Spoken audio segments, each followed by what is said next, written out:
Next, we have Alderperson Susan Bauer Fry speak about Sound of Freedom movie. I just You're want up, to say a Sue. couple things. Sure.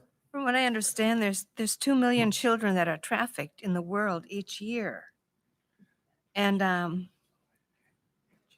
of all the countries involved, the United States is one of the worst. And so, and then even Wisconsin seems to be right up there as being of having a lot of this traffic happening.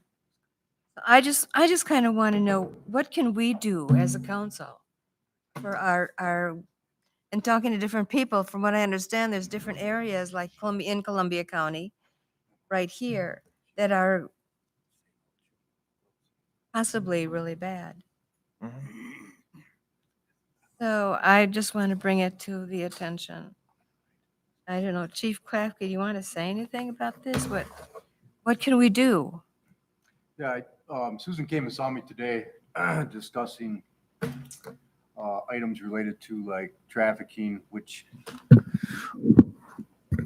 I'll start over. Susan came and saw me today in my office, wanting to discuss things about trafficking, which can include sex trafficking, it can include labor trafficking, and just some of the concerns that maybe this movie had prompted and some of the things that you've researched. My best advice to Susan at the time is, what do we do? And that's being good citizens. I think you guys as community members, you guys have eyes and ears just like we do. We can't be everywhere at one time. And when you see something that's suspicious, that's to report it.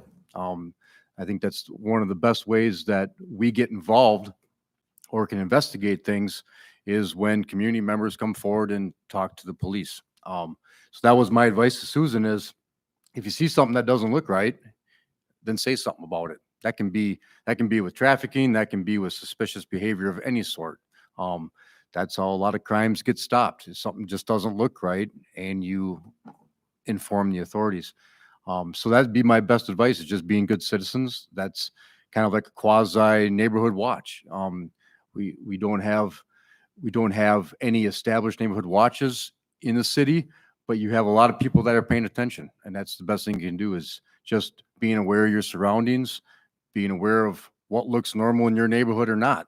And we get a lot of complaints and a lot of investigations because of citizens like yourself and in the audience here that bring something to our attention. So that's my advice. Alderperson Knockreiner. I was very alarmed at our speaker that brought this to our attention. And what alarmed me the most was the comment he made about Wisconsin Dells being the hub. And I want to say the Midwest, but he might have said the United States. That Wisconsin Dells was the hub of that happening. And I thought, how can that be in our community that close, 16 miles, and we don't hear nothing about it? Nothing. So I talked to people that I would have thought would know something about that. Talked to a couple doctors from Aspirus. I talked to a judge from a neighboring county, not Columbia County. And I talked to two attorneys from a neighboring county. And they said, you are blowing that all way out of proportion. That I think the judge told me that they had 4 cases come before him in the last 3 years of that. The doctors from Aspirus said, not off the record, they think they've treated 3 that they've actually rescued, the 3 children that they've rescued and whatnot. And I don't want to downplay that it isn't a problem. I'm just not, so, like when I left here that night, and first thing I told my wife, I said, can you believe that? I said, why would anybody go there? I don't think it's as big a problem as we think. Not that it's not a problem. And if you disagree with me, Keith, on that, you should disagree with me, because you guys would know better than I do. But I was concerned that I wanted to get some more information that is this that big a problem, 16 miles from ours? And I don't believe it is. The only thing I would say to that, Dennis, is that one child is a problem. I That's agree. right, That's right. Even one child. Well, is one I too know, child much. is, that that, doesn't that, mean to it's me, not a that, problem. that's a But serious when they problem. say we're the hub of the United States, that's a big deal. That's a big deal, but you know, I agree. One Yep. child is too many. it is. Alderperson Wenzel. Um, how much, how much is it, underground that we don't see, you know, that the doctors don't see, and the attorneys don't see, and the judges don't see, and the police officers don't see? The neighbors don't see. Okay, so let's take in our very own community, the Oneida Street episode. You were here for that, right? Remember Oneida Street? Sure. Everybody here remembers Oneida Street. So, you know, it's going on. Maybe not to the extent that the movie, I didn't see the movie. Maybe not to that extent right here in Portage, in Columbia County. But it is happening. I'm not It is. denying. Oh no, I'm not taking that at all. And it's scary. At all levels. Maybe we need to get neighborhood watches. In our neighborhoods, right here in Portage. I do know that I see on social media all the time, oh, I see the strange red van parked outside on the corner, you know, but I didn't do anything about it. Posting that on social media doesn't do anything. Report it. You see suspicious behavior of somebody in a strange red van? Call the police department and report it. You know, because maybe it is something. But, yeah. It's scary. The world is scary. And just to be clear on what Neighborhood Watch is, that it is a neighborhood generated and monitored program that we're the liaison to. So neighbors don't know neighbors like they used to. We've tried to reinstitute neighborhood watches, and it's really on the neighborhood that wants to be involved in it and run the meetings, and then we're the liaison. We're not the ones that are per se running the meeting, we're the liaison.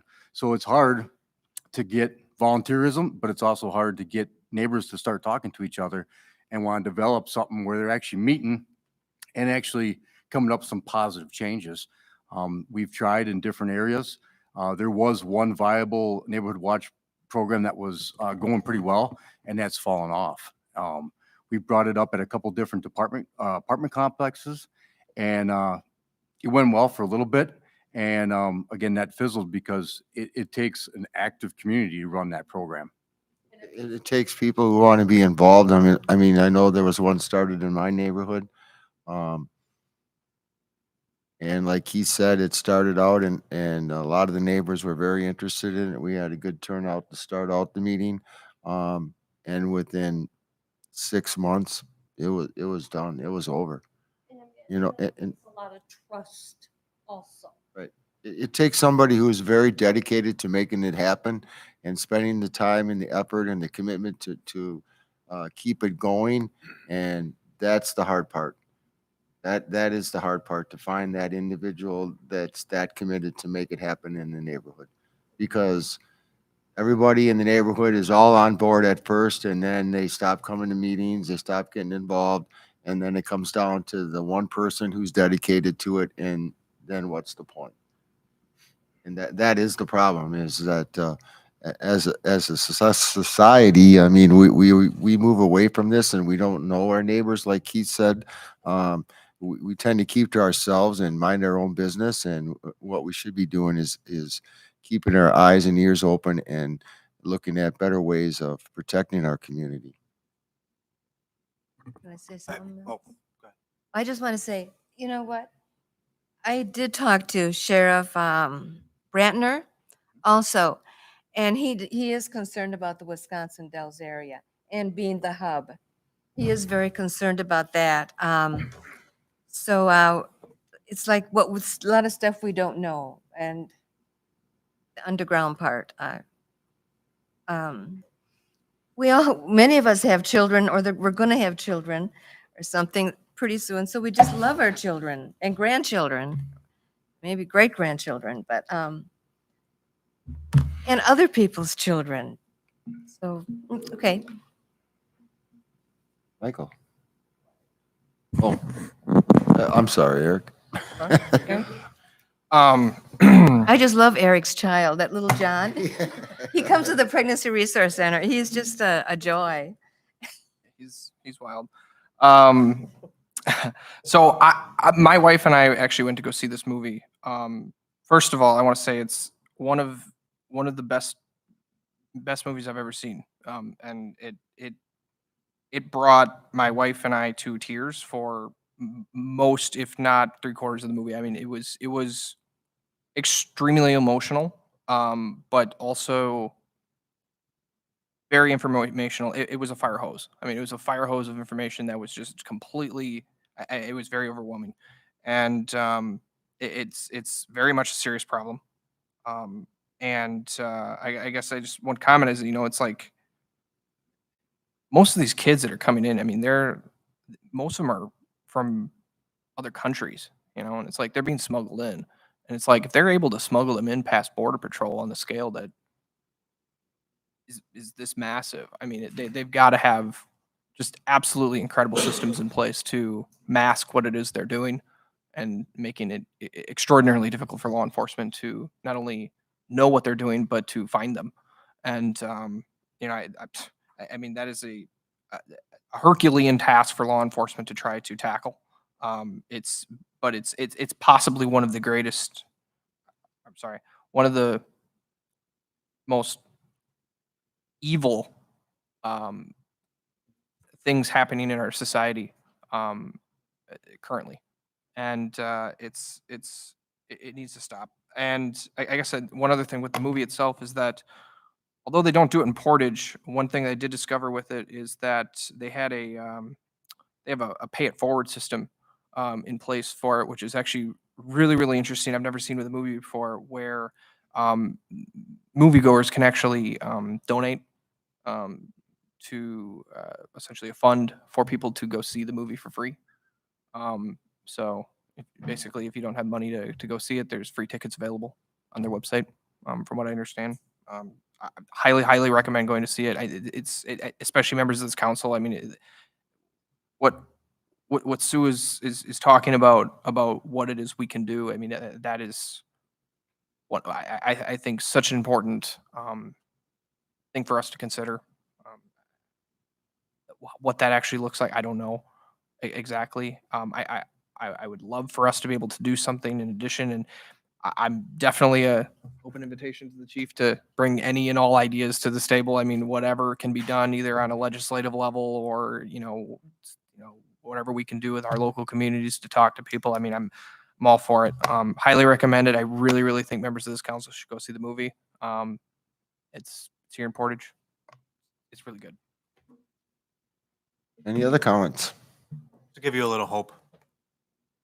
I think there's more work going on behind the scenes than people may think. Teachers face this every day. They're the ones that see all the kids. And the things you will hear in an average day in a classroom, there's a reason there's so many people leaving teaching.